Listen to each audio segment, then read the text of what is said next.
पुत्र हत्याकारी बापा गले जेल पारिवारिक कलहरु करुण परिणति। रक्तमुखा बापार कटुरी चोटरे चलीगला पुअर जीवन। हाहाकार होइगले लोके। जाजपुर जिला धर्मशाला एंडलवा पंचायत बिछाखंडी ग्राम देहुरी साही रे घटी जाइछि एक अभावनीय घटना। कौनसी एक पारिवारिक समस्या को नहीं बाप पुओंक मध्यरे जुक्तितर्क चलिला। एही झगड़ा जेतेबेले उग्र रूप नेला, बापा कंठनायक होइगले रक्तमुखा।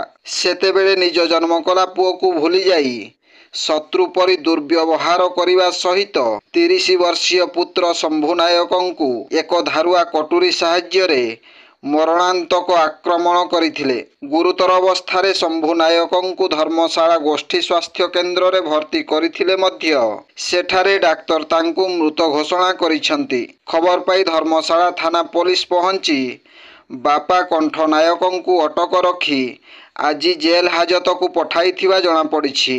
ब्यूरो रिपोर्ट जनजागरण ओडिया। वीडियो गुड़िक आपण मानकु भल लागुथिला हम चैनल को सब्सक्राइब करिवा सह लाइक शेयर करिवा को भूलंतु नाही।